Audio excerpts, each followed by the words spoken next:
Good morning, everybody. How am I coming through there? Oh, good. Zach, you're looking sharp I believe you are a sharper dresser than Max ever was. I like the hair too. The hair looks good. COVID's made it a little bit harder to get a haircut than normal, to be honest. Well, it's good to see familiar faces. And I've been looking forward to these updates because these updates help me tremendously as well. You know, we're still, seems like right in the grasp of this coronavirus. And Tennessee's been pretty fortunate, I think, with the leadership we've had. And I'd like to recognize the governor and administration and the legislature for their support for the massive amount of CARES money, the $55 million that we got for Corona Ag and Business relief, which has been outstanding. I think we'll look back on this in years to come and see what great impact it's had, because between that and Ag Enhancement and Ag Enterprise Fund in 2020, there'll be $80+ million going into the ag and forestry economy. So I'm tickled to death about that. Here at the department, we're continuing to operate like we have been. We're doing mostly AWS and work from home, still maintaining all those critical services. I'm really proud of the staff and what they've been doing, and we'll continue that for the foreseeable future. Although we have had some remodeling to the Moss building where the administrative offices are, and we'll probably start to have some we'll put our conference room back and have some small distance mass meetings coming up. So without any further ado, we do like to welcome Zach from Usda, who's new.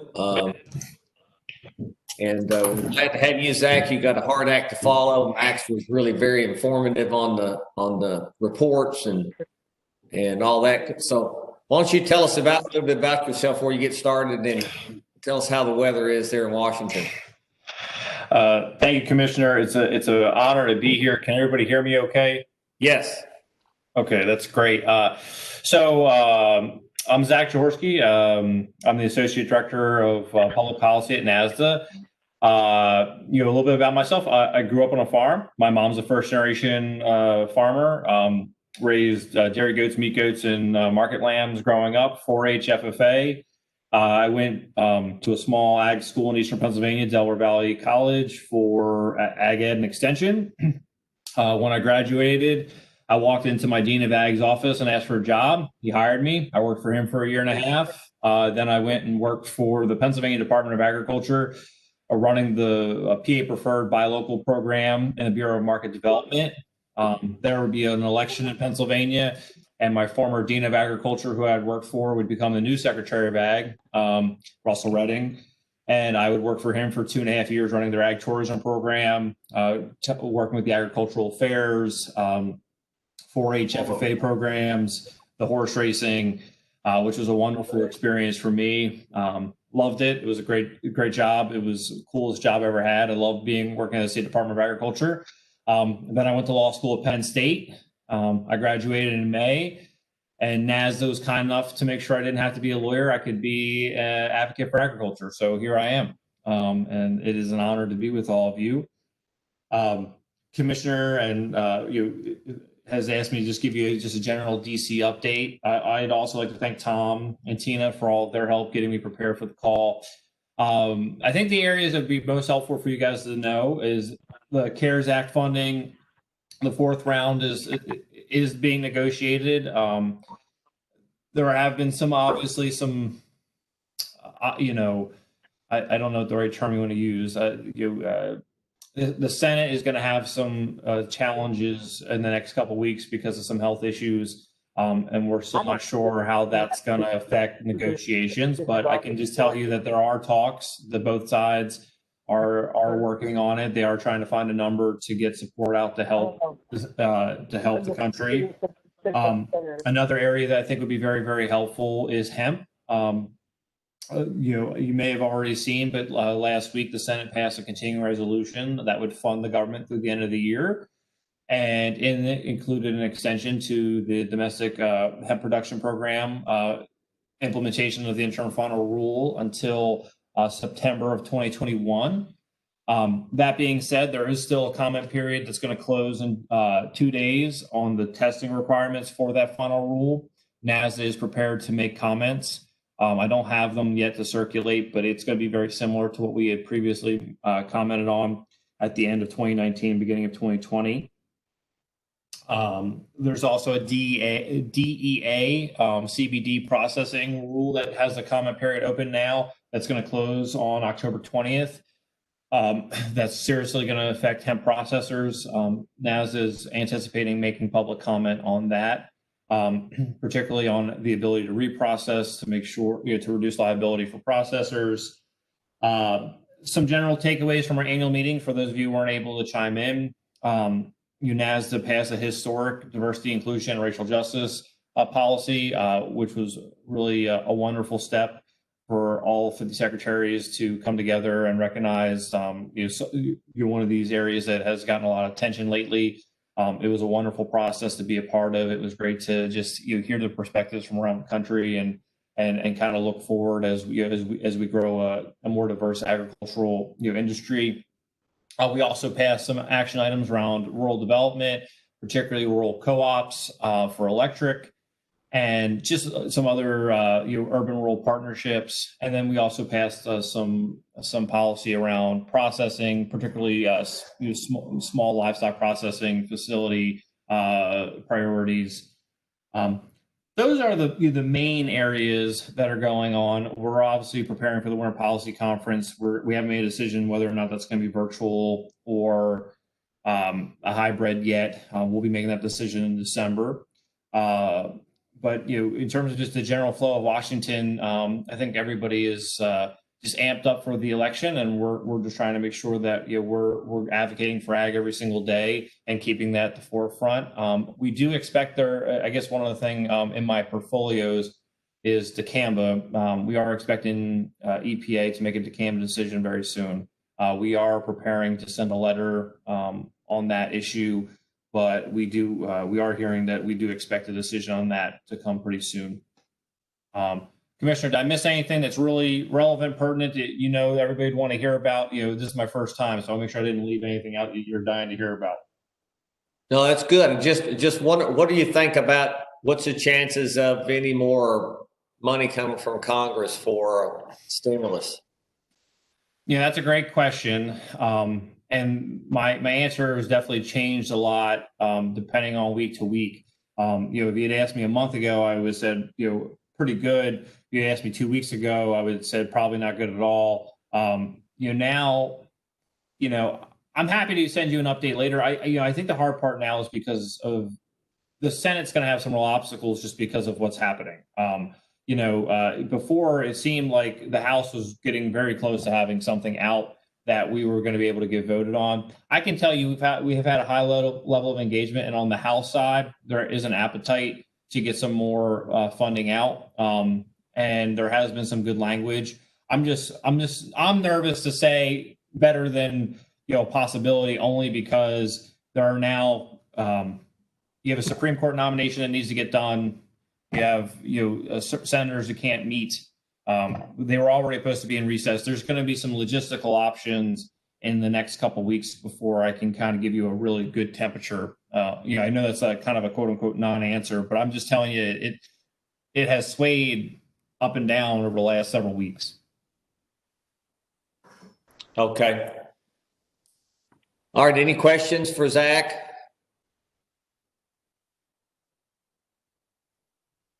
All right. Well, we really appreciate you being on, and we'll have another call in another month, because it looks like we're kind of in the same situation we have been in the last several months. So I expect that to continue.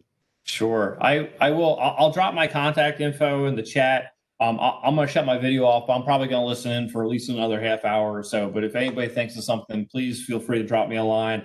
Commissioner Hatcher has been such a great partner to NASDA, and we really value the relationship with the Tennessee Department of Agriculture. And you're happy to be a resource. Like I said, I love working at the State Department of Ag, and however I can be a champion for you guys, I'm happy to do it. So thank you so much. Well, NASDA has added a good perspective. It's given us a national perspective, and these stakeholder meetings are really great for all of us, me included. I look forward to them. So thank you very much. Let's see. The rock star, Dr. Phil, are you on?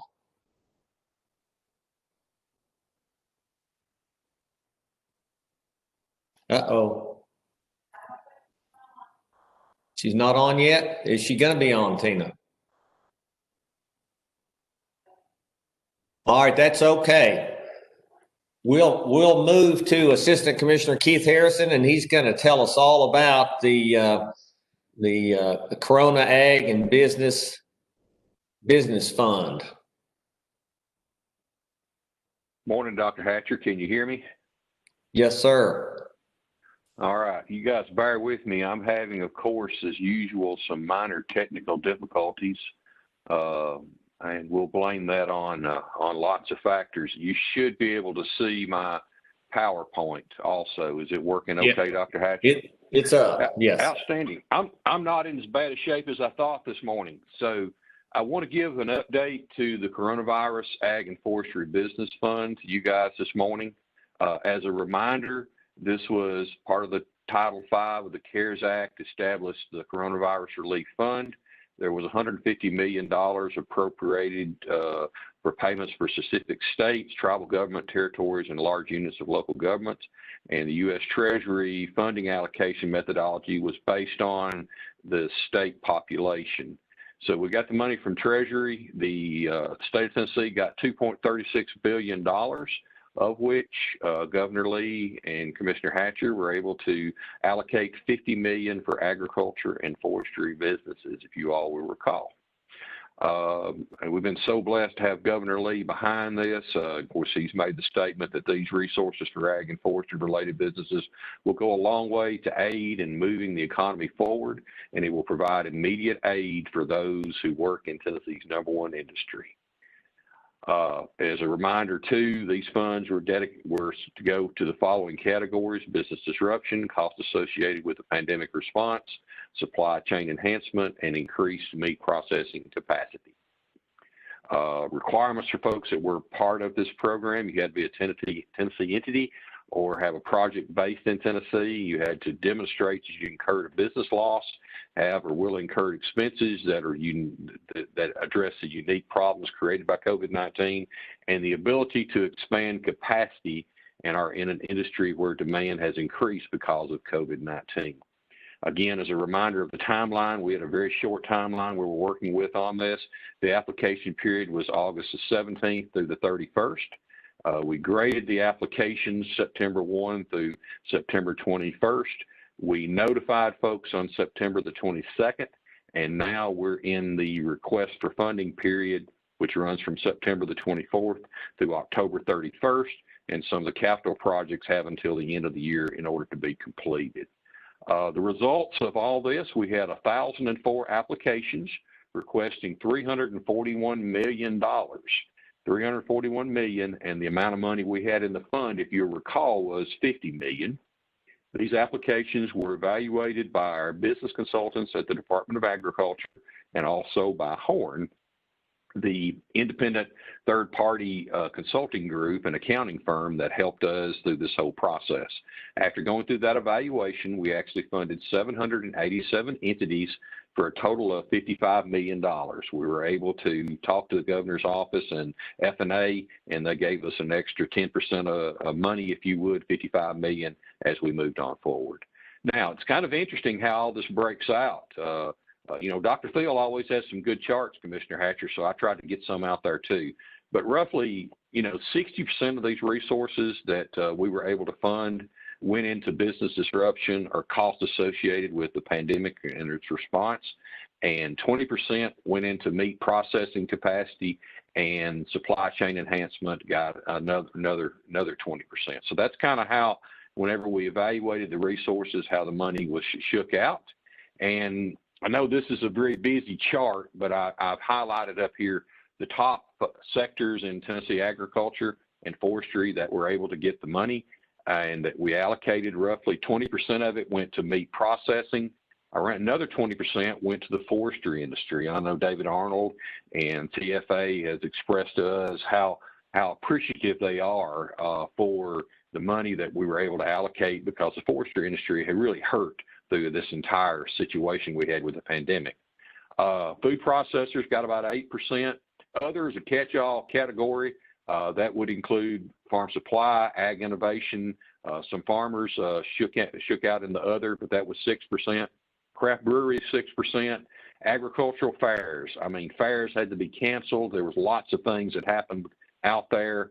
They got 6.1%, $3.3 million, and I'm really happy with that, because the fairs, they needed some help. Dairy processors, another priority area that we had, $2.5 million or 4.6%. Wineries, almost 4%, and agritourism, who's still experiencing a lot of losses in this because there's not as many school field trips going on, got 3.5%. But you can see kind of how the money was divided up. We tried to be as fair as we could, and yet still target certain areas that had definitely some issues with COVID-19. The size of business, I think this is very interesting. Roughly half the money that we were able to award went to businesses and farms with, if you would, with less than 500,000 in gross sales.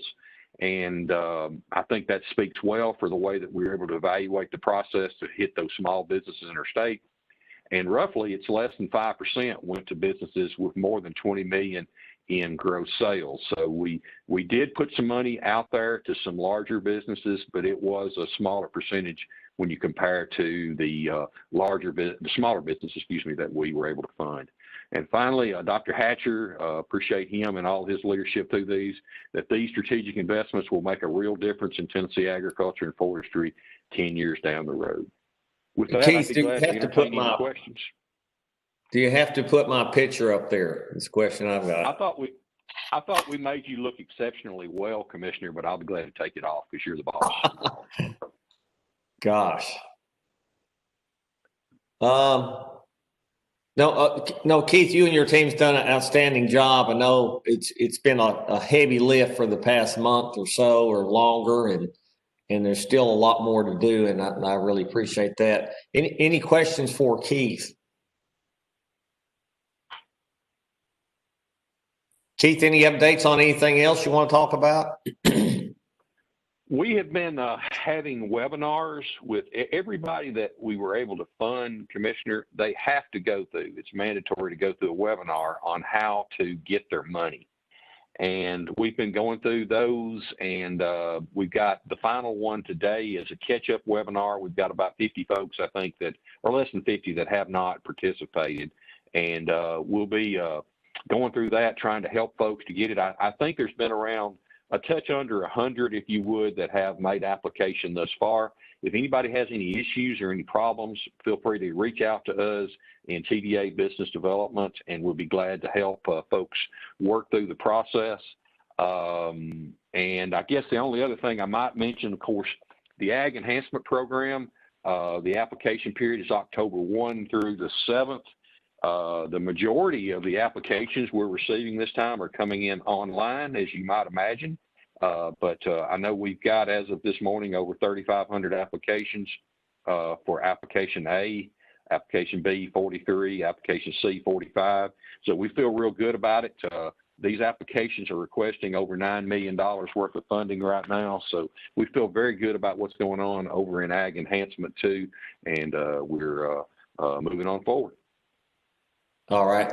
Thank you, Keith. So John with hospitality, I saw you. I may call on you for an update, and also Scott Sinsman. I see that you're on, so be ready for that when we get to that point. And we'll go to Dr. Muhammad. Can you all hear me? Good morning, Commissioner. Yes, so let me see here. I'm going to share content. One. It's coming up. Good. What's up? Right.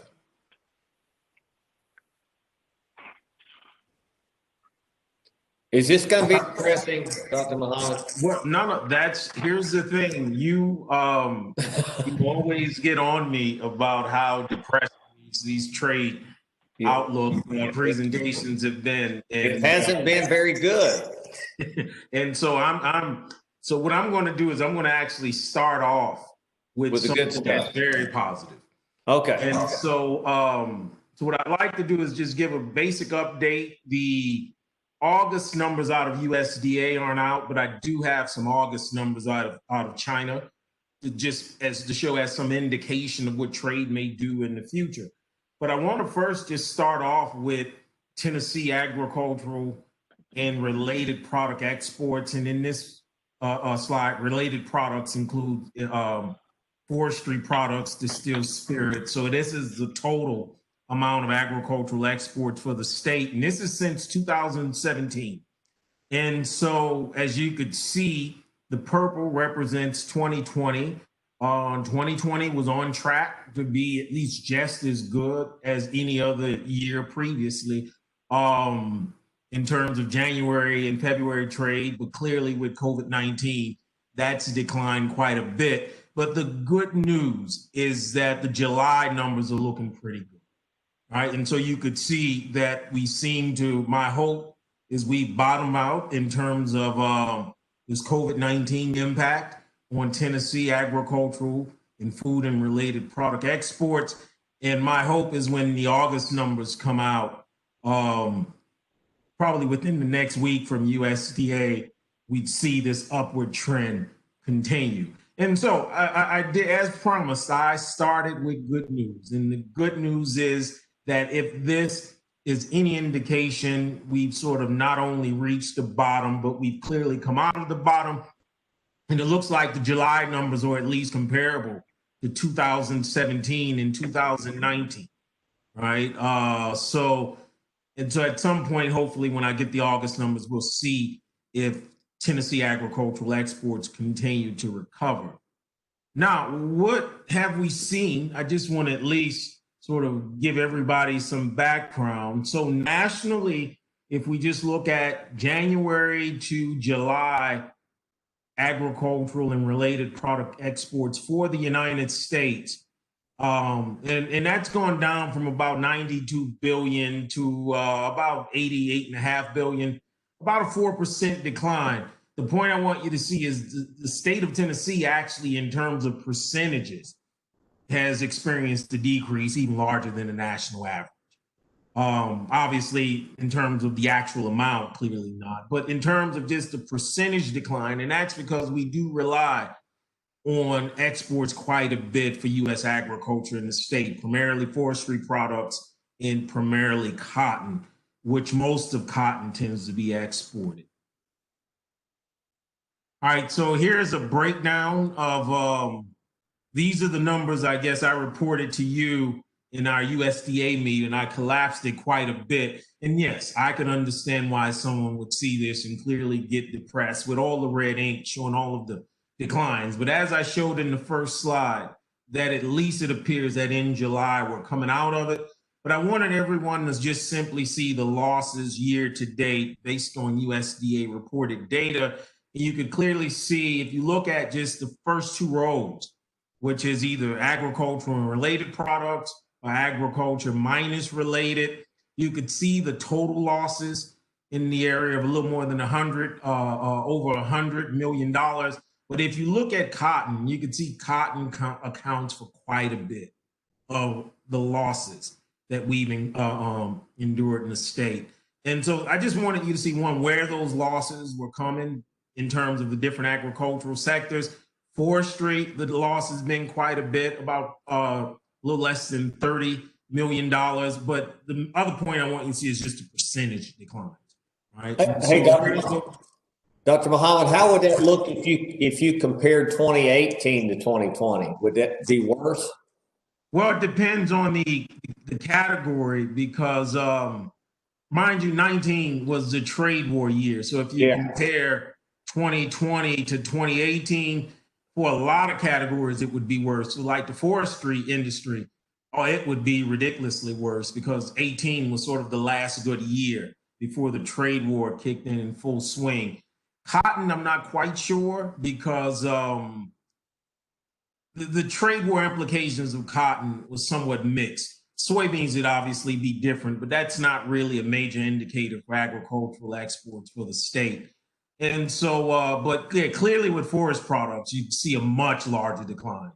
I mean, it'd be significant, right? We're talking about going from over 250 million down to 80 million. You could imagine what that would represent in percentage terms. All right, so the last thing I want to at least do is I have the new numbers out of China, and I'm only going to stick with the sectors that are either sort of major indicators for the U.S., but primarily major indicators for the state of Tennessee. All right, so as many of you know, we rely heavily on the Chinese market for our forest product exports, less so the UK and Vietnam, but for years, China has accounted for a half of the log and lumber exports that we export out of the state. And the good news out of China is that you see this long decline, which was the trade war impact. And and this is sort of, these are total US numbers, but they are some indication as the nation goes, so goes the state of Tennessee.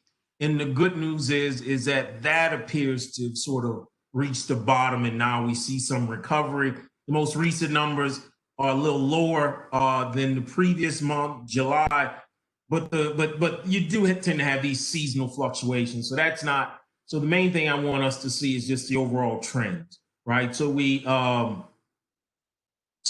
do apparently get some upward trends in the forestry sector, which is some indication that exports to China might recover for the state moving forward. The cotton numbers out of China are particularly impressive, at least for particularly since June. And so seasonally, that July throughout the rest of the year tends to be our down period in terms of U.S. cotton exports to China. But you could clearly see that the season has shifted as that market has recovered, and cotton purchases, Chinese purchases of U.S. cotton in the two most recent months far exceed what they've done over the last 3 to 4 years. All right, so the cotton numbers are looking pretty good, which is clearly an indication that we should see some recovery in Tennessee cotton markets in Tennessee cotton exports being a major exporting state for U.S. cotton. Soybeans, even though this is an indicator for the state, but clearly it's a national indicator. There's no sign of any recovery yet in the trade data, but the folks at USDA are actually looking at contract obligations, and they're saying they're seeing a recovery throughout the rest of the year moving forward. I showed this slide probably a month or 2 months ago, and something that's really impressive are Chinese imports of U.S. poultry. And here's what, for many of you, if you know anything about this sector in the Chinese economy, the Chinese government banned U.S. poultry starting in 2015. And that market was not it wasn't reopened until 2020. And so 2014 was quote unquote the last good year. And the point I want you to see is how that market has grown since recovery. And a lot of that is due to African swine fever and China's inability to satisfy total protein demand because of African swine fever. But I don't think anyone expected trade numbers for U.S. poultry export to China to be nearly 5 times the pre-ban average. No, that's a good story right there. Yeah, exactly. So it's clear, and that's obviously, it affects the state more so like Georgia and the region, but certainly it affects the state to a lesser degree than cotton. But the good news is that that's clearly sort of this new market. And if we're at this particular pace, right, we're looking at exports possibly being anywhere between $500 million to $1 billion, right? And so things are looking good for U.S. Broiler meat and other poultry products into China. And so I'll close with just a few things. So let's hope the August numbers show this recovering trend. For every call that I'm on with USDA, they seem to be bullish on China. That I have not heard, at least in these private calls, about any negative aspects of how USDA is feeling about the U.S.-China Phase 1 trade agreement. And in fact, they even refuted any of the things you hear in the news about this talk of dismantling the agreement due to tensions between the U.S. and China because of COVID-19. They are saying that the Chinese are on track to at least come close to meeting their obligations under that agreement, which basically represented a 100% increase in Chinese imports of U.S. agricultural products relative to 2017. So USDA, they're real bullish on China, satisfying their commitments. Looking at some forecasting services that I subscribe to,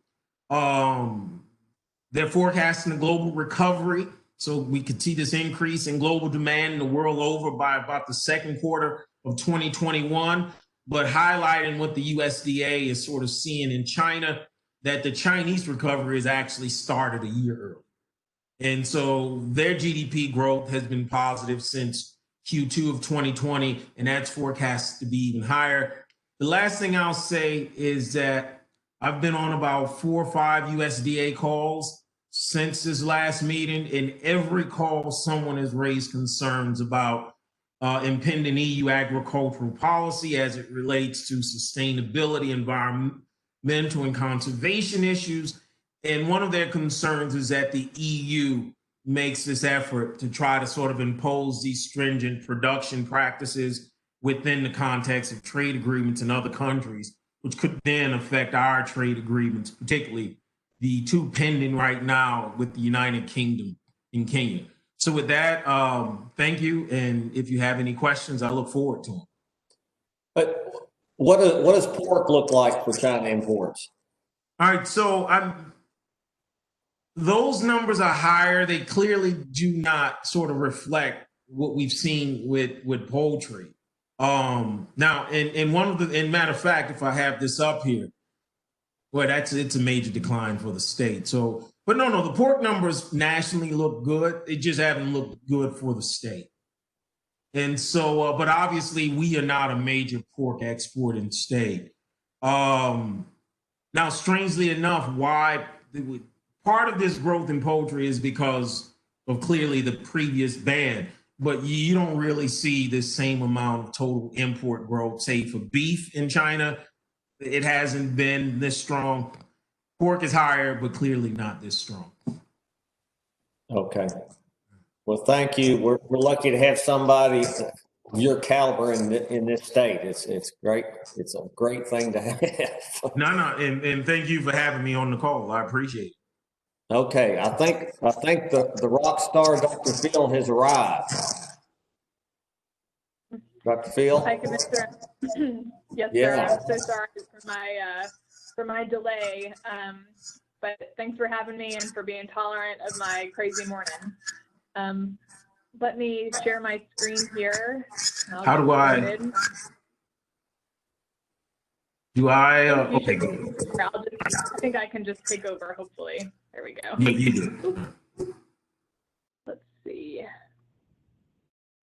Close out of this.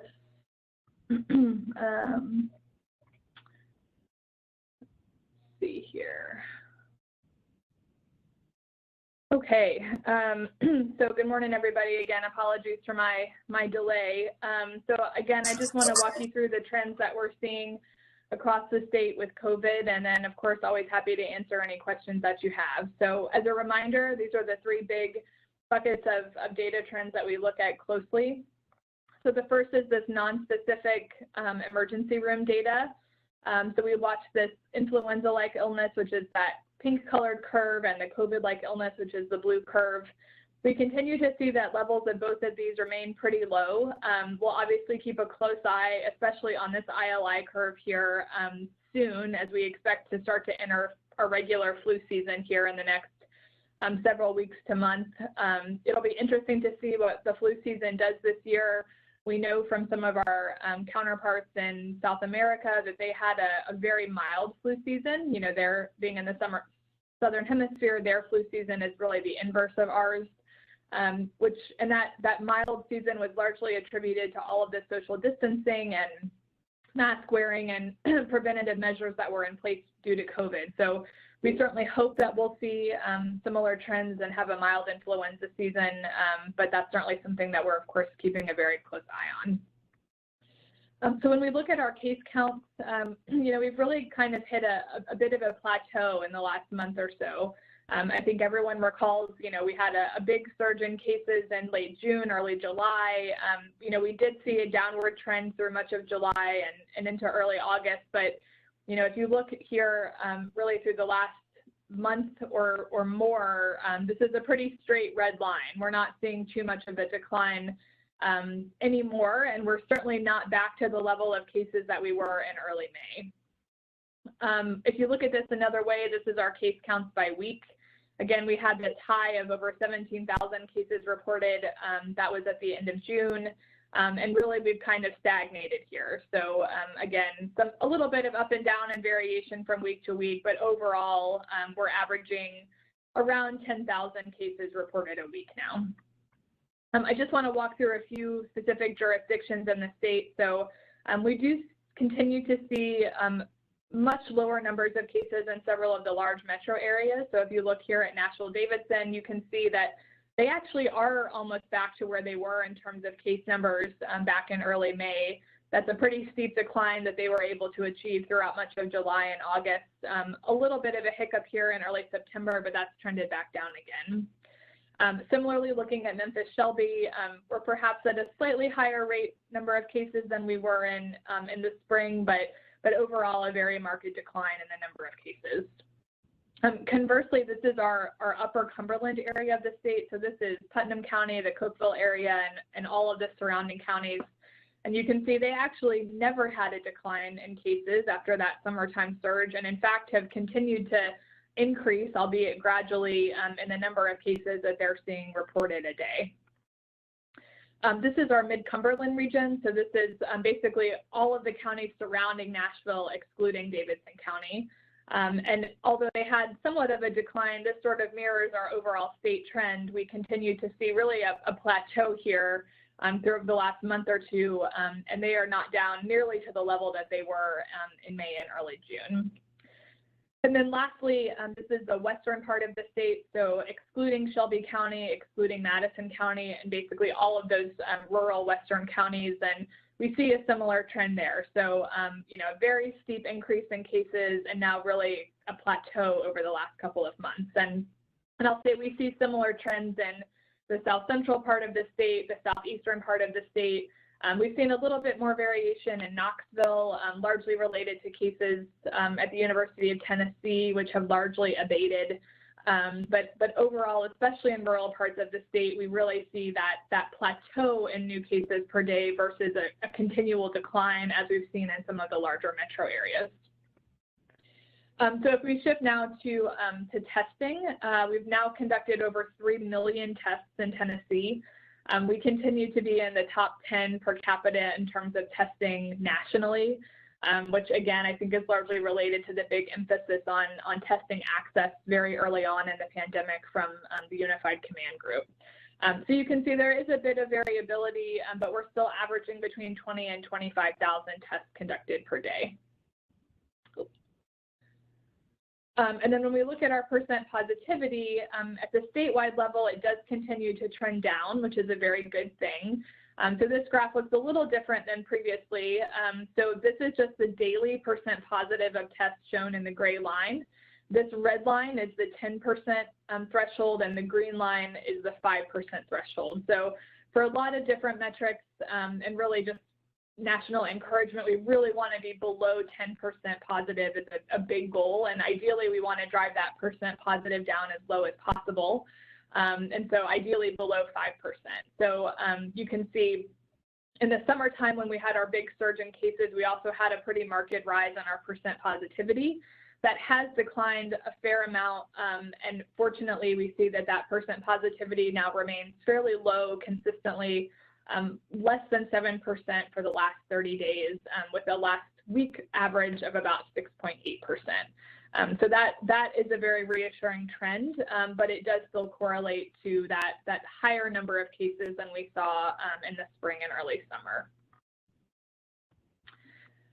So we're approaching 2,600 deaths reported statewide.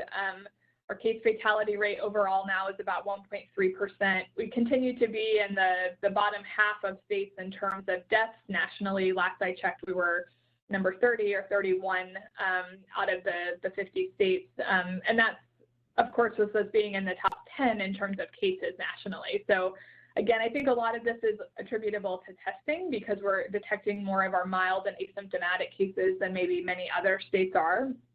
But we do still continue to see a much higher number of deaths, not surprisingly, than we did early on in the pandemic, largely because our case burden continues to be a bit higher.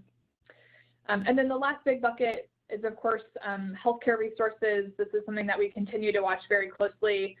We had really seen a very steady decline and then plateau in the number of hospitalized COVID patients here over the last month or two. If you recall, back in July and early August, we were sitting at about 1,200 hospitalized patients per day fairly consistently. That's declined, and we were as low as below 700 or approaching 700 at one point.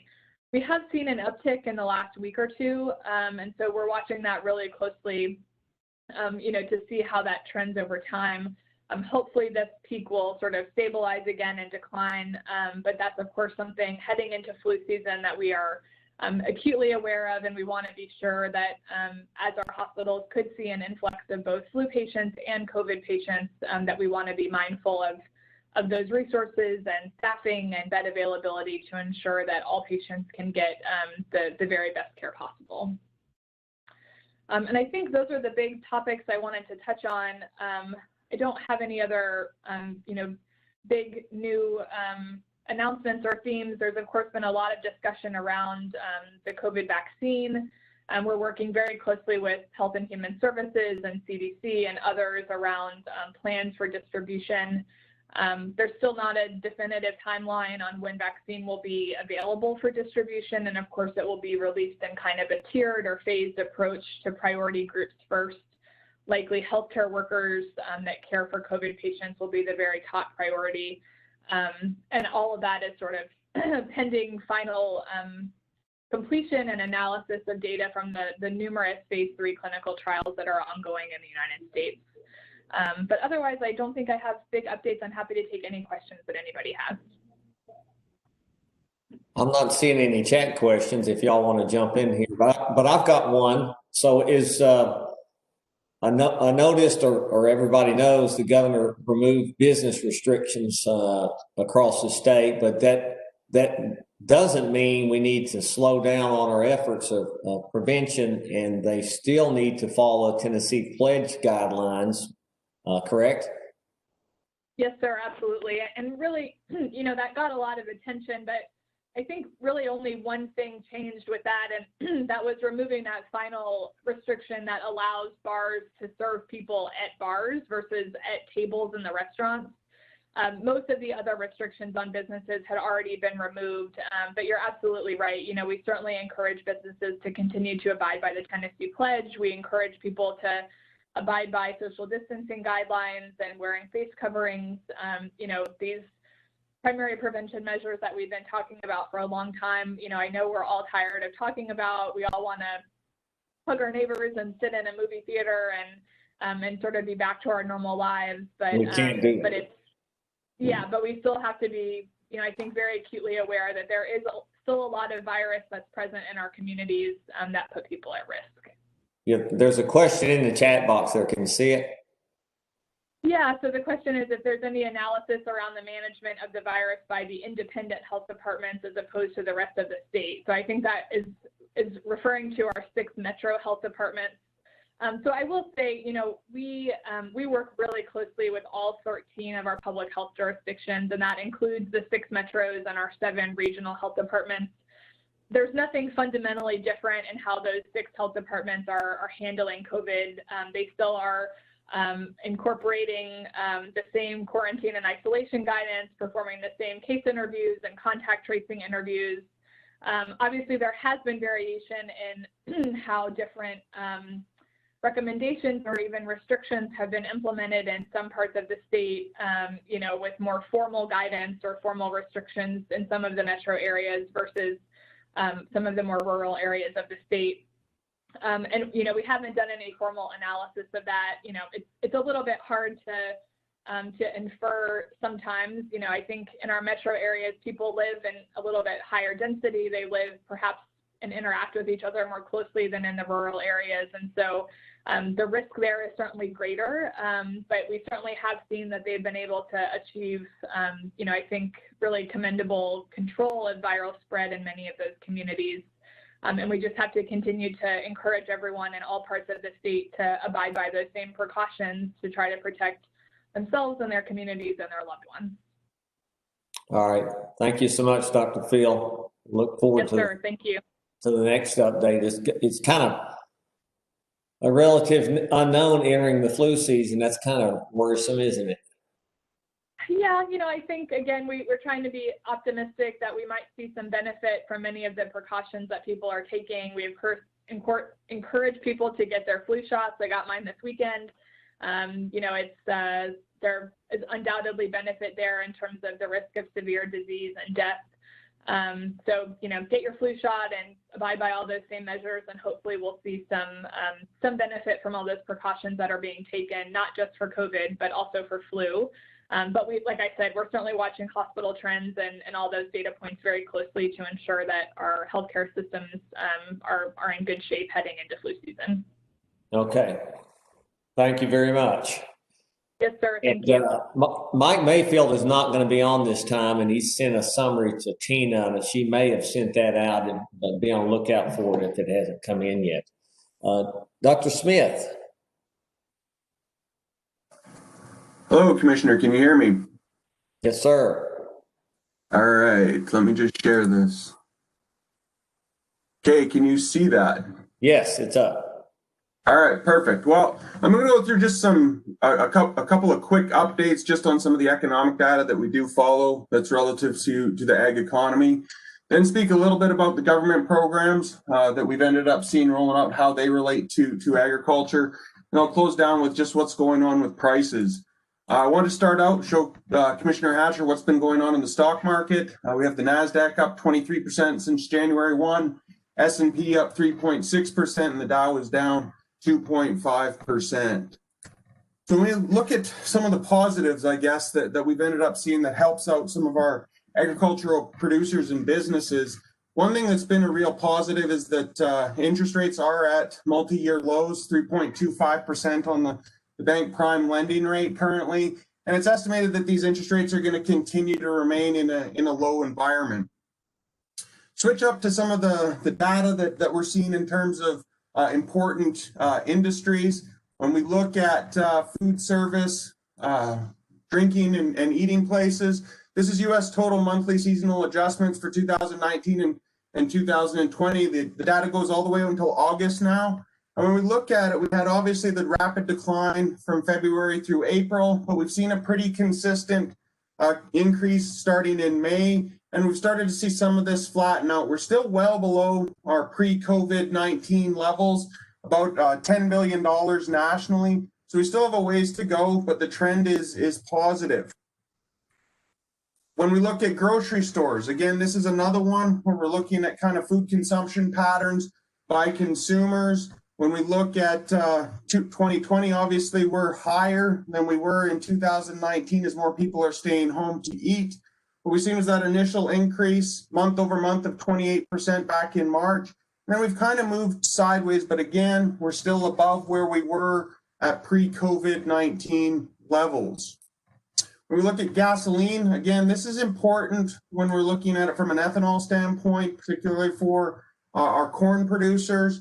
What we've ended up seeing is, again, a steady increase starting in May, but we're still well below levels that we would anticipate to be at if we didn't have the COVID-19.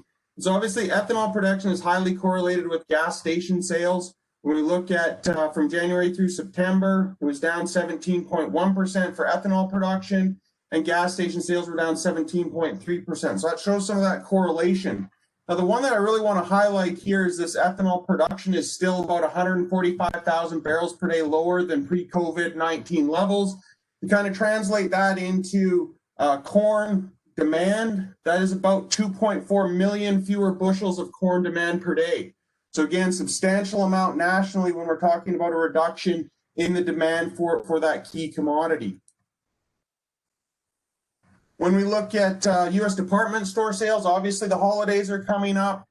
This is one that, again, if you want to translate it to a commodity, it's not a direct correlation, but cotton, this is incredibly important that we get back up to pre-COVID levels. We're still down about 14.6%, but we're well off that bottom. One of the things that is really challenging to predict is this going to be a long-term change or amplify the change in consumer purchases more from an in-person or department store to doing more online shopping, online purchases. It'll be interesting to see how kind of the retail sector works as we enter the holiday season. Quick update in jobs numbers. Obviously, we're trending positively from the peak back in April, but we're still right around that 8.5% in Tennessee and the U.S. in August. We've seen that drop down U.S. to 7.9%. So again, we're moving in a positive direction.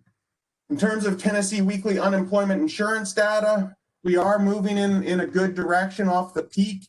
But even when we look at these initial claims, so these are new filers to the unemployment insurance at 11,793 for the most recent week, that's still a five-fold increase over where we were at pre-COVID-19 levels.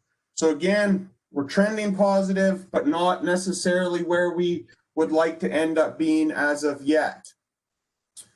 Now I want to kind of switch it up and just kind of quickly talk about some of the programs that the federal government has put in place. Obviously, PPP loans. This is as of August 8th, so this is the most recent data that we've seen. I pulled out only the ag industry codes that applied for it in the state of Tennessee. And so what we ended up seeing was about 1,600 loan applications for $67.2 million. And that ended up helping secure just over 7,500 jobs. That's an average of about $9,000 per job. It varies by industry. So how to kind of read this chart is if you look at grain and oilseed farming, total loan amounts for that sector was just over $10 million. Total job amounts was just over 1,000 that were retained as a result of this program. Other important industries, obviously logging. Dr. Mohammed mentioned the decline in forestry, very, very hard hit. And we also have cattle, and then greenhouse and nursery is another one that really was able to get some support from this program. This one was kind of a little interesting. I don't know if this is going to be interest to a wide swath of the people on the call, but we broke down the number of applications by lending institution. And one thing that we found was there's 182 lenders or people that assisted in filing these PP applications. And you can see that there was a tremendous amount of dispersion. We were anticipating that we'd see a much tighter clustering in terms of lending institutions. But across the state of Tennessee, we had a very even dispersion. So we have some of the banks that a lot of people would anticipate seeing on here, but we had a tremendous number that did end up participating or assisting their clientele in filling out these programs just from an ag standpoint. This doesn't take in all the other sectors because that data gets incredibly large to deal with. Since you said Director Mayfield wasn't going to be on, I'll give you kind of just a quick summary of the Cfap 1 payments to Tennessee producers. That application period is done. There's still a little bit of data that's trickling in terms of finalizing applications and making adjustments. But as of right now, the payments to producers, $132.3 million as of the release yesterday. We had some pretty good sign up in the livestock, $87 million, 35 to non-specialty crops, 7.9 to dairies. Obviously, our specialty crop sector did not really benefit as much from this program due to the timing of some of the programs. And then again, we had that added aqua and nursery and floriculture that we did end up taking advantage of in the last couple of weeks of the sign up. When we look at the Cfap 1 applications versus ag census numbers, we look at non-specialty crops, so your corn, soybeans, cotton, and wheat. We had about a 73.8% sign-up percentage there. Again, you have to be careful with these numbers because applications and farms aren't necessarily the same number. Mentioned specialty crops. On the livestock side of things, we've seen a 48.9% sign-up rate. But interestingly enough, when we back out the CC head count, we can do that through the data. And I'll step through a quick example of this because it might be of interest to people spatially when we look at where some of these applications and animals are located. But we had 1.5 million head based on the CCC payments. When you look at that compared to NAS and Ag Census, that gives us an indication that we had about 83% coverage on our inventory. Now, again, these are estimates, so there is some uncertainty that's embedded in these numbers. And that's relative to only 48.9% of the applications. So again, what that would indicate is that a lot of the larger producers were able to take advantage of these programs. And again, maybe we didn't end up seeing some of the smaller producers that did end up engaging in this program. Just to give you kind of something that we're working on right now, we're doing a complete state summary of the CFAP payments, and there'll be some interesting data that we're able to generate out of this. So we're looking at it on a county by county level, by commodity and payment category. We're calculating through the Cfap data what the county inventory and sales numbers are for livestock. And then we're comparing it to the NAS Ag Census data. And this is just another data point to give us a strong indication of the spatial distribution that we're looking at for livestock categories. So again, you do have to be cautious because the data isn't exactly reported as the exact same thing. Some of it is owned inventory versus physical location. So again, you have to be cognizant of how the data sources work. And then on the county unpriced inventory for row crops, we can use that as a proxy for an absolute minimum amount of storage in the state. Again, it's not 100% accurate, but it gives us another data point for comparison. So just to kind of give you an idea of what we're talking, we're going to generate these for all the livestock categories. So when we look at, this is CFAP1 payments for cattle less than 600 pounds, and what we get is the county level dollars that ended up going for this animal category, which this does end up giving you some visual representation. But when we look at breaking it down, you can break it down based on how the payment rates were calculated, what the head count is per county. And there's some real interesting stuff that pops up in these numbers. These aren't finalized because we're still waiting for the final data for the CFAP1 sign up, but there are some really interesting phenomenon that are in there. One of the more interesting counties, Moore County, obviously with the Jack Daniels feeder operation. But again, this gives us another point of comparison to some of the NAS data, both the cattle inventory numbers that are released annually, plus the Ag Census number, just to kind of see where things are, because we have noticed that there's a few counties that are real outliers in terms of what the numbers are. And so again, we look at this, it's important to point out this is point in time, so it doesn't necessarily represent the same time period either, but it is another data point to look at. And so we'll generate these not only for cattle, but also for small ruminants, and then also hogs and pigs, so that we can look and see what type of dispersion are we looking at in terms of number of head. We can also look at what the inventory or what the sales numbers were, so we can look at by animal category what the sales were for each commodity in each category. And so again, we're going to put this all together in a little state summary. I'll hopefully have that for our next meeting. We'll distribute the data so people can take a look at it if they're interested in these types of numbers. But this is just an example of the data we can generate, kind of back out those payment amounts and look at kind of some more inventory type numbers and sales numbers. So I just want to close real quick, just with a quick price update. What we've seen is a remarkable increase in corn and soybean prices since about the beginning of August, where we're back pretty much to early 2020 levels, particularly for soybeans. Dr. Mohammed mentioned that the soybean data, we haven't seen a ton of actual exports yet, but there's two different things that we always track. We track actual exports, so that's when we physically ship that commodity, and then export sales. And the export sales are fantastically strong right now. To China alone, I believe we're right around 630 million bushels of soybeans, which would exceed total sales for 2019 and 2018. Obviously, you have to factor in the trade war there and it does have to materialize into actual exports, but we're looking at some very strong numbers. The other factors that are influencing this right now, it's dry down in South America, and we also have some production concerns due to flash droughts up in the Midwest and the windstorm. So again, there's multiple things. Those are the three big ones that are affecting these prices right now. Wheat prices are back up again. A lot of that is weather driven. There's some concerns in the southern plains in terms of wheat production. Also in Russia and Ukraine, there's some concerns about what their production is going to look like because it's dry over there as well. Cotton continues to kind of struggle a little bit. There's large global stocks, and I showed the slide that indicates the retail sector. There's just a backlog of stocks relative to what the current demand is.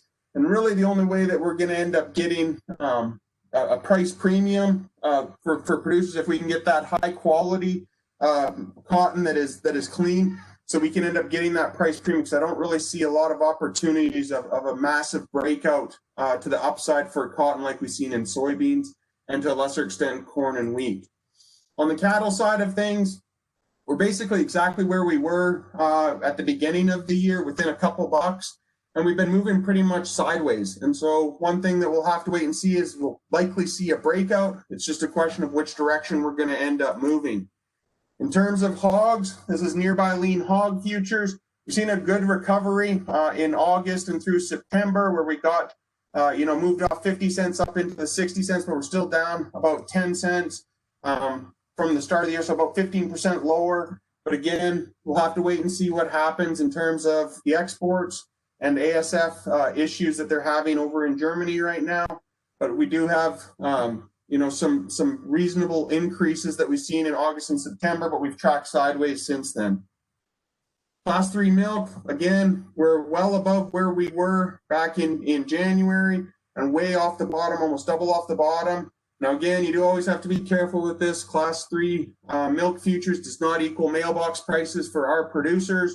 So again, it's a positive. How much of this is translating into producer income? That's the $1 million question there in terms of what we've ended up getting for our producers. With that, Commissioner Hatcher, I will stop sharing. And if there are any questions, I would be more than happy to answer them now. And again, I will circulate these numbers through Tina so that she can pass it along to people, because I know that's a lot of data in a very short time period.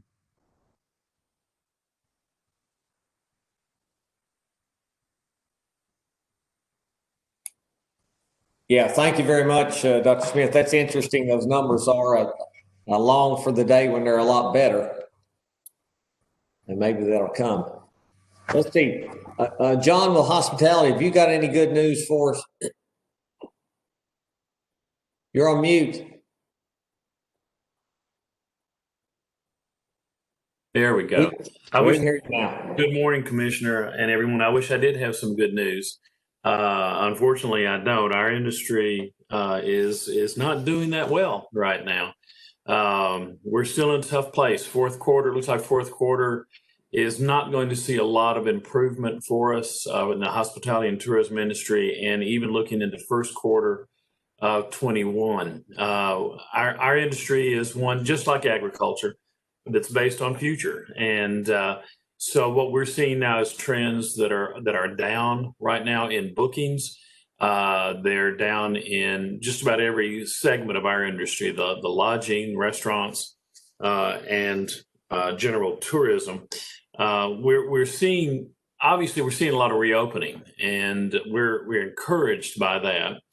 At the same time, most recent surveys by Longwoods and other groups have indicated that there's pretty strong resistance still in the public's mind to travel, and it's a lot of the unknown. Folks are just not sure what's going to happen. They're not sure what's open. They're having issues with, is it safe to travel? And so while we're seeing more and more places open up, we're not seeing people pick up and travel. It's better than it was. It's better than it was in the middle of the summer. We saw a little bit of an uptick over Labor Day and slight bit into the fall, but there's pretty strong resistance right now to travel. The impact on our industry has been particularly hard in terms of employment. Unfortunately, Tennessee had the fourth largest amount of layoffs in the restaurant industry in the country in the last month. So it's as was being mentioned earlier, as some of the restrictions are being lifted on bars and restaurants, we're seeing some movement back to that. But interestingly enough, the high end growth right now is in takeout, which is fine. I read an article just this morning that said that restaurants are actually seeing an uptick in afternoon snack deliveries, because even upscale restaurants, because people are working from home and they want something to munch on in the afternoon, which I thought was interesting. But hotels are still running very, very high vacancies. They, interestingly enough, and sadly enough, 30% of all the layoffs in the United States right now were in the hospitality and restaurant and tourism business sector. So that's pretty high numbers. And unfortunately, we've heard some news nationally just recently. The CARES Act, the first CARES Act, gave the airlines some substantial assistance, particularly in the area of maintaining their personnel levels, their staffing levels. That expired on September 31. And the airline industry announced on October 1st some very far-reaching and widespread layoffs. One of the bellwethers for our industry is Disney, even though it's not in our state. It is a bellwether for travel in the country. And Disney just announced 28,000 layoffs between their two parks, their two U.S. parks. And in fact, California Disneyland has not even reopened yet due to the restrictions in place in California. So the trend is still down. As a result, on the national level, our industry is pushing very, very hard. I think it was mentioned earlier. I think it's probably Zach mentioned the work in the Senate and the House right now on the second CARES Act. Our industry has worked very, very hard to make sure there is specific relief in that package for both restaurants, hotels, and the tourism industry in general. In fact, there's been quite a coalition put together of a lot of diverse travel-related groups that have pushed hard. In a state like Tennessee, where tourism is the second largest industry, second only to agriculture, it's something that we have certainly kept on the forefront with our delegation in DC. They understand the importance of tourism to our state's economy, and we anticipate their support of this. In fact, Representative Cohen from Memphis has introduced a specific Restaurant Recovery Act, which we hope will certainly be a part of what's going on in the future. Here in Tennessee, it appears that East Tennessee is kind of leading the way right now. It's still not at numbers that they once were, or they would typically be in the fall. But East Tennessee seems to be faring a little bit well. It appears that the reason for that is it is home to both Dollywood and the Great Smoky Mountains National Park. Both of those attractions are very easily translated into social distancing activities. There's a lot of space. It's open air. You can get out and enjoy it. Even Dollywood is running at highly restrictive capacities that they have imposed themselves. Walkways are separated so you don't have to pass people and so on. So as long as they're implementing those guidelines, those Tennessee Pledge guidelines, we're seeing that people are a little more interested in moving into East Tennessee than they are in some of the other areas of the state. It was interesting that Zach was talking earlier about his time with ag tourism. And then someone else mentioned, obviously ag tourism is not at the same level it once was when school groups were participating. But right now we're actually seeing we think that's going to be kind of a high spot for us this fall, in that it may not be school groups, but it may well be families who are looking for that opportunity, something to do on the weekend that doesn't require an overnight stay necessarily, that is out in the open, that is socially distanced. So we're seeing a lot of interest right now in our initial research that says ag tourism, the pumpkin farms, the mazes, all of those activities may see an uptick in participation. And obviously they've lost school groups, which is a major funding source, but we may see an uptick in family travel. We also anticipate seeing, Commissioner, in the next month or so, as was mentioned earlier, the great resources that the governor and the Economic Recovery Group gave both to agriculture, to business in general. Tourism also got a substantial amount of money. 15 million of that went directly to the 95 destinations, 95 counties and destinations within the state to develop advertising and promotion that would encourage people to travel safely to those destinations. So that was statewide. And we'll start seeing, we think, the impact of some of that advertising and promotional work going on in the next month or so. As it is with the agriculture, that money has to be spent now, and it has to be refunded before December 29th, I believe. So we hope to see that put into place. The State Department of Tourist Development has developed a pretty substantial program of out-of-state advertising, encouraging people to travel safely.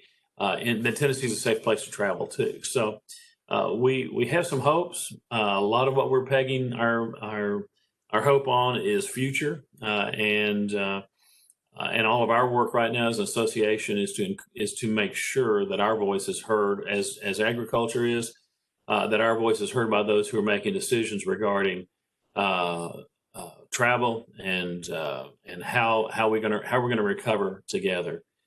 We again don't anticipate getting back to pre-COVID levels at least until 2022. It's just going to take people a little time to not only understand that it's safe to travel, but to make those plans and actually do it. So that's kind of where we are right now. I've been so impressed with all the graphics so far that next time I'm going to have a slide deck to. Yes, you do. You need to have, yeah. Absolutely. I'll be glad to do that. But it might be depressing, though. That's true. But, it is the reality. And one of the things that's impressed me, and I'm sure, Commissioner, you've seen this across the state in the ag industry as well, Tennesseans are very resilient. And our industry is very resilient. And they're hardworking people. They believe in their product. I have no doubt that we'll recover and that people are willing to stick it out for the long run. Our issue right now is those great many number of people in our industry who have been displaced from their employment through this. And it's going to take us a little while to get them taken care of and to get them back fully employed again. So that's what we're looking towards accomplishing in the future. Yeah, I have noticed there's some pretty good deals out there if you do want to travel. I mean, Disney World has got some great deals down there. My grandkids are dying to go down there. Well, and if you're like me, grandfather is more than willing to say whatever you want. So, you're right. I think there are some great deals to be had out there. Even in high end, luxury hotels, you can get some pretty good rates in Nashville right now for 5-star hotels. So we encourage Tennesseans to travel as well within the state. All right. Thank you, John. Yes. Dr. Sensman? Sir? Thank you. Yes, sir. Well, you're wearing that UT stuff with pride. We're doing okay this week. Yeah, we've had 8 in a row, apparently, so we're trying to ride the wave. Football, what do they rank, 14th now? Or are they higher than that? I think they got down there somewhere close to 14, I believe. That's right. Well, thanks for letting me get on here. I'll just give you a brief update on a few things that I think we could talk about. Moving forward in a lot of positive directions, I think, with programming and extension. We still, I think, continue to keep our work going from remote locations, mostly, of course, out in the state and the county offices. We continue to operate in what we're calling an alternative phase, so that allows some meetings to go on in the offices with more than just one person. And we're providing those appointment-only kind of opportunities to limit the number of individuals going in the office. And so I think for the most part, we've been really successful in keeping COVID-19 numbers down. Every once in a while, we'll have a few cases here and there, but it's mostly coming from perhaps a spouse or some other interaction. We're simply not transmitting it through those meetings. So we're going to continue, I think, with that for the foreseeable future. One of the things I think have to acknowledge is the CARES Act funding. 4-H programming, of course, was a recipient of some of that, and that was very, very timely for us. A lot of the camps, of course, have had to cancel a lot of the things going on this summer, and that funding will help quite a bit in trying to promote some other programs that might be virtual and getting some school systems to attach themselves, and also throughout the various counties, some equipment that might be able to be used for some alternative programming. One of the things I think we have to go ahead and announce, it just came out last week. We have a really nice grant that came from NIFA, and it's a farmer and rancher stress grant that Dr. Heather Sedges is working on with a bunch of other states. I believe there's 13 states involved, 4 territories, and that's going to be a big help in trying to help with all the issues that are going on with farmer stress, particularly in our state and others. And as far as livestock shows, you well know, we've continued with moving forward with a lot of those. I have to take my hat off to Aaron Fisher, who's been really a guy that's been behind that, along with Justin Crow, and helping us move those things forward and getting some opportunities for some young people. Still have a few things going on this fall, and we've been moving those forward as best we can, and really feel like that's been a big boost, I think, to our youth. So that's a good thing. As far as ag and natural resources, I have to say, of course, a lot of the field days that normally would be going on have gone to a virtual or online format. I think for the most part, those have been very successful.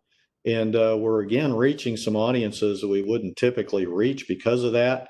And looking at some of the numbers for reach and for connectivity, they've been really very strong for the fall and the summer so far. So anyway, we're moving forward the best we can. We got some other programs, I think, pesticide certification that are on board and have been ongoing. I think our ag econ workshops are also some things that are moving forward in a different way, but still a lot of those things are what we might call a hybrid or face-to-face type of a program. So far we're moving forward as best we can. Thank you, Scott. I'm not sure who's on for Farm Bureau. I think I saw Radonna on there. Radonna? Hey, yes, Commissioner, how are you? You've got Radonna and Kevin Hensley and Laura Lee on today. Can you hear me okay? Yes. Very good, very good. A couple of things I might report. First one, I think you all are aware that one of our service companies, TLP, which was the oldest service company of the Tennessee Farm Bureau, transitioned to UPI as of last Thursday. We had a sale under the Farm Bureau TLP name on Tuesday in Columbia and Wednesday in Fayetteville, and then on Friday UPI had the first video sale here in Columbia, and last week was a strong week. All went well, and then today they have a UPI is coordinating all of the alliance sales. So things are moving very smoothly there, and we are very pleased with that transition. Most of our activity has kind of been on the national level, and Kevin Hensley has stayed very, very busy working on letters and contacting the folks in Washington, D.C. He has worked on a couple of letters related to the agriculture quarantine inspection funding that we asked both Senate and House members to sign on to make sure that we didn't have a funding shortfall for quarantine inspection. Worked on a letter to EPA urging House members to sign on to that letter to try to get EPA to very quickly renew the re-registration of the dicamba products. Also have worked on some letters to the U.S. Trade Ambassador, Lighthouser, for a trade agreement with Taiwan.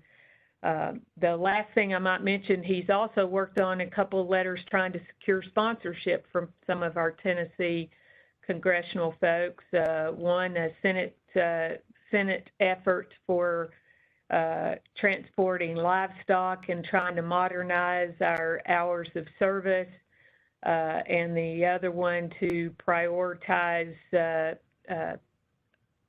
protection PPE items to the essential industry and food industry.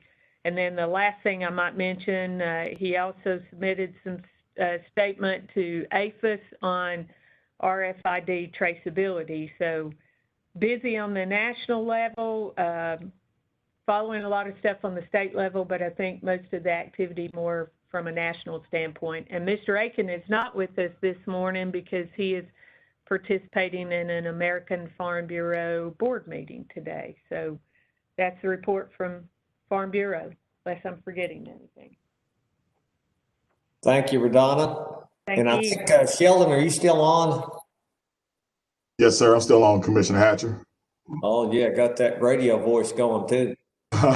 Hey, thanks, Commissioner. Appreciate you having me on the call. And I will tell you, basically, we've been operating, still providing, one-on-one assistance as far as technical and financial assistance to our producers in Tennessee.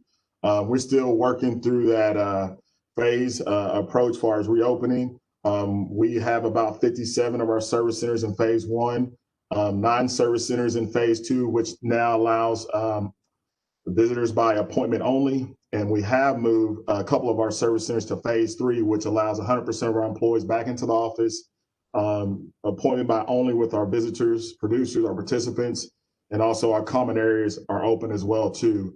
So we're safely trying to return more employees back to our service centers. As far as the Environmental Quality Incentive Program, as of September 28th, we have obligated close to $36 million to our producers in Tennessee. That's about 1,200 contracts with our 1,200 new contracts with our producers in Tennessee for a little over 140,000 acres. As far as our conservation stewardship program, we had a really big year, large year as far as our program, $9 million in Tennessee. So we got entered into agreements for 180 contracts with landowners for close to 100,000 acres. And so we made about 4,000 payments to our producers for about $33 million. Our next big target is making payouts on our conservation stewardship program. That deadline is November 6th. So we're working with our landowners to process those payments. And I will share with you, Commissioner Hatcher, as far as soil health, soil quality, we reported a little over 160,000 acres as far as our Environmental Quality Incentive Program, which is the highest in the Southeast region, which consists of 12 states. So we're very excited. We're very proud about that. And as far as our funding going, we really targeted, as far as our Environmental Quality Incentive Program, 43% of that funding went to beginning farmers for that program, and also about 24% beginning farmer, as far as those funds went to our Conservation Stewardship Program participants. So we're excited for that. And then also, lastly, our Pathways announcement should be coming out this month as far as looking at trying to recruit more soil conservationists, engineers, some archaeologists. So those are some of the things that we're looking at. So, and also we're trying to fill some other critical vacant positions as well here in Tennessee. So I appreciate being on the call. A lot of great information here, and we continue to serve our producers here in Tennessee. Thanks, Sheldon, for that. Now that's a way to give a report, and it's a positive one too. Thanks. All right, I'm not sure if Jim Tracy is still on or not. Probably not. So is there anybody else on the call that wants to make some comments or give a report?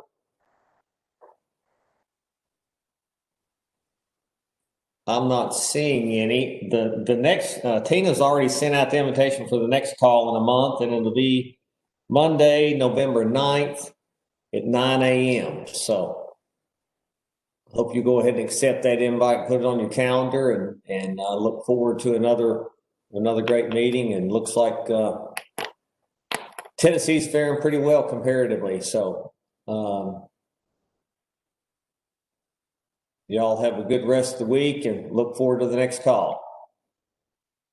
Be seeing you later.